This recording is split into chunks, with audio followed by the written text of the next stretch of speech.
Hi అండి. Welcome to మా channel. నేను మీ కుమారినండి. ఈరోజైతే మన ఛానల్‌లో ఆదివారం కదండీ! నేనైతే సింపుల్‌గా బంగాళదుంపలతో కోడిగుడ్డు కూర ఎలా చేసుకోవాలో వీడియోలో చూసేయండి. ఒక అరకిలో తీసుకున్నానండి బంగాళదుంపలు. ఒక టమాటా తీసుకున్నాను. ఒక 5 ఉల్లిపాయలు, అలాగే పచ్చిమిరపకాయలైతే ఒక 10 తీసుకున్నాను. ఇప్పుడు చిన్న ముక్కల కింద కట్ చేసుకోండి. ఫస్ట్ టైమ్ ఎవరైనా నా ఛానల్ చూస్తే లైక్ చేయండి, సపోర్ట్ చేయండి. అలాగే సబ్స్క్రైబ్ చేయండి. మీరు సపోర్ట్ చేయడం వల్ల నా ఛానల్ అయితే ముందుకెళ్తది. కట్ చేసుకున్న బంగాళదుంప ముక్కలండి అయి ఒక వాటర్‌లో ఏసుకోవాలండి. మనం బయట అలా ఉంచేస్తే బంగాళదుంపల ముక్కలైతే బ్లాక్ అయిపోతాయి. వాటర్‌లో ఏసుకోవాలి కట్ చేసిన ముక్కలన్నీ.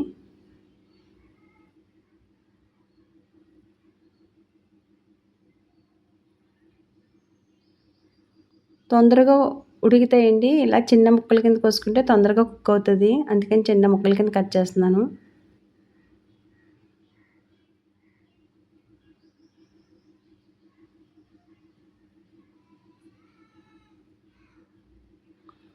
ఉల్లిపాయలు కూడా ఇప్పుడు చిన్న ముక్కల కింద కోసుకొని పొట్టు ముక్కలు కోయాలండి. పొడవు ముక్కలు కాదు. మనం పొట్టుగా కట్ చేసుకోవాలి ఉల్లిపాయలు కూడా.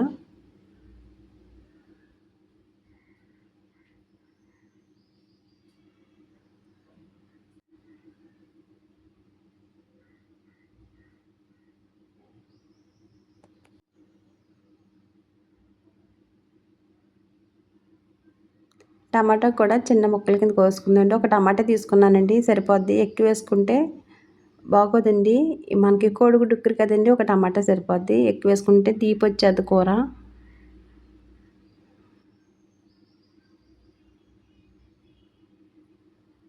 అలా పొడవుగా చీరికల కింద కోసుకొని చిన్న ముక్కల కింద కట్ చేసుకోవాలండి.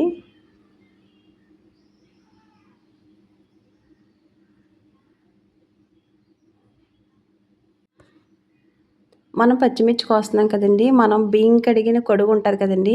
ఆ కొడుగులోను మనం చేతులు కడుక్కుంటే కారం ఉండదండి చేతులకి.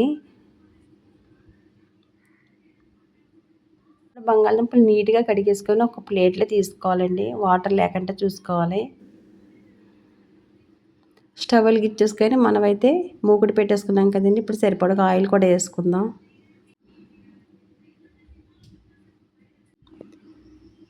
ఇప్పుడైతే ఉల్లిపాయలు యేసుకుందామండి. ఫస్ట్ అయితే ఉల్లిపాయలు యేసుకోవాలి.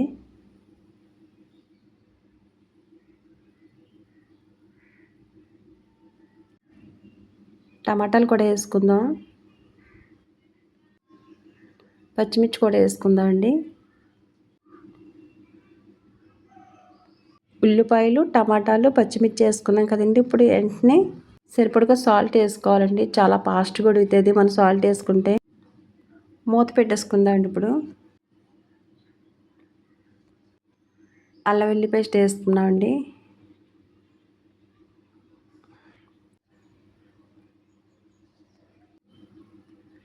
పసుపు సరిపడగా యేసుకున్నామండి.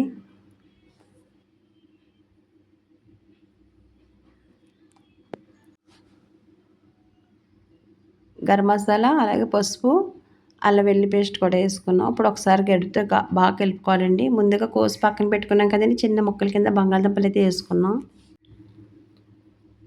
బంగాళదుంపలు యేసుకున్నాక కలిపేసుకున్నాక మూత పెట్టేసుకోండి. గుడ్లయితే ఒక 5 తీసుకున్నానండి. నాకు కోడిగుడ్డు కూడా ఉంది చూసారండి. 5 గుడ్లు తీసుకున్నాను. కోడిగుడ్డు అయితే మా కోడెట్టిన గుడ్డండి. చాలా బావుంటదండి. కూరైతే తింటే వదలరండి అంత టేస్ట్‌గా ఉంటది. ఆదివారం నాడు తీసిన వీడియో అండి. నేను వాయిస్ ఇవ్వడానికి అసలు కుదరలేదు.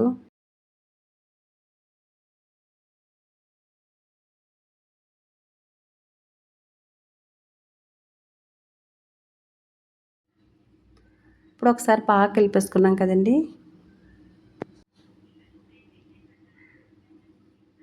అడుగంటకంట దగ్గరుండి మనం సిమ్‌లో పెట్టుకోవాలండి. స్టవ్ అయితే సిమ్‌లో పెట్టుకొని కలుపుకోవాలి. లాస్ట్ అండి కరివేపాకు యేసుకుందాం. మీ దగ్గర కొత్తిమీర ఉన్నా యేసుకోండి. కారం ఎక్కువ తిన్నవాళ్ళు కారం ఎక్కువ వేసుకోండి. చాలా బావుంటదండి. మనం మసాలాలు గానీ, కారం గానీ ఎక్కువ వేసుకుంటే టేస్ట్ ఇంకా బావుంటది. మేమైతే తక్కువ తింటాం గనుక నేను తక్కువ వేసానండి. చాలా బావుంటది కూరైతే తింటే వదలరు. ఒకసారి ట్రై చేయండి నేను చేసినట్టే.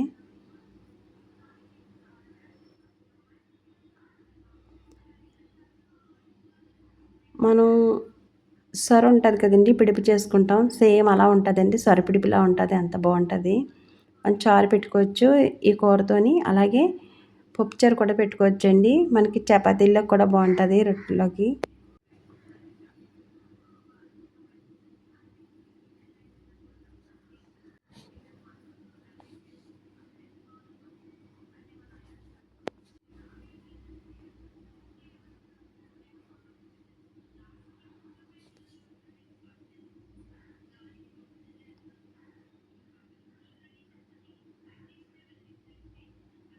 కూర అయితే చాలా బావుంటదండి. అందుకే నేను వీడియో చేస్తున్నానని కూడా తెలియకుండా నేను మామూలుగా తినేస్తున్నాను భోజనం.